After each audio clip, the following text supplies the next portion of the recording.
We just heard the list of those who fell in battle for Eretz Israel. Each one a world. Each one gave his life or her life, so we could all sit here this morning, and just take for granted being here together with the army to take care of us. There are a few words about one of the fallen, whose name was Martin Louis Ketterberg. Martin Louis Ketterberg was born in 1922 on the 1st of July in Holland, in Amsterdam. His mother, Helena, his father, Louis. He finished high school just before the outbreak of the Second World War. The German army, the Nazis, came into Holland, came into Amsterdam in their mission to capture, to take the Jews and to destroy them. Martin managed to evade the Germans.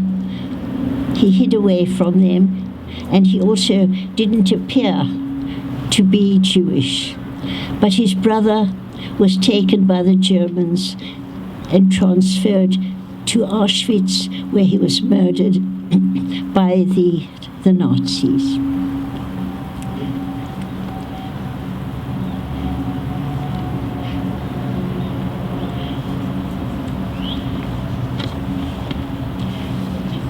Naturally, a young man like Martin, who was extremely sensitive, he was a poet, he loved music, he loved to sing, he loved art. He was severely affected by the death, especially the death of his brother. The war ended, and Martin went to university. He studied chemistry and physics, but his interests always went to music and art and poetry. In 1947, the United Nations partition resolution approving the establishment of a Jewish state, a permanent Jewish state, reached the ears of this young student. And he suddenly felt the need to avenge the death of his brother and the others.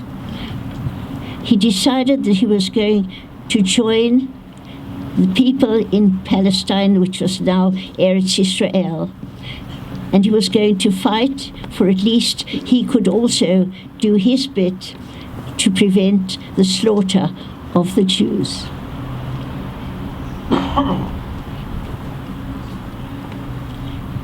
But could he do it? He heard it on a news view. He heard that in France there was a camp that had been set up by the Haganah in Marseille. So he decided that he would go there. He took his little book of poetry. He had no passport, and he went across to Marseille. And he found the Haganah camp, and he joined them. There were volunteers there, and also new immigrants who wanted to escape and to get to Eretz Israel.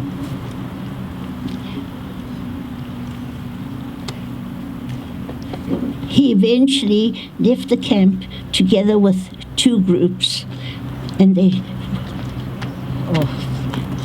thanks God.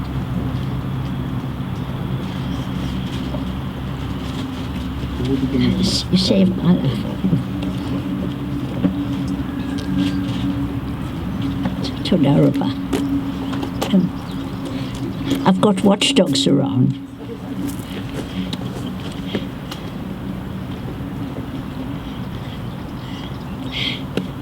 He eventually came to Israel with a group of immigrants and some volunteers. But he didn't want them to transfer him to some easy place. So he got up and left them, and he found his way to a combat unit. He actually joined the Palmach, which later became the Givati Brigade, I believe. And he joined them in battle. But they noticed that this young man was an individualist.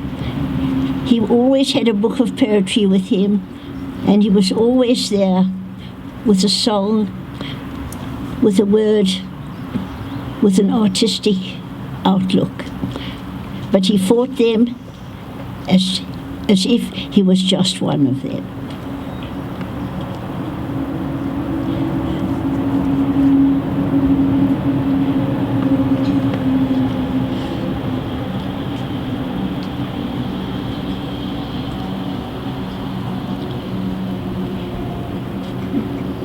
He fought as a soldier. He fought as someone who wanted to defend his own people. And this Palmach battalion was sent to the line of Ashdod, where one of the most devastating battles was fought. And he joined that battle on the line in Ashdod. And that is where he lost his life, on the line of the Ashdod line in defense of the country. That was on the 17th of July, 1948. Today, his grave is on Mount Herzl with so many others. Thank you.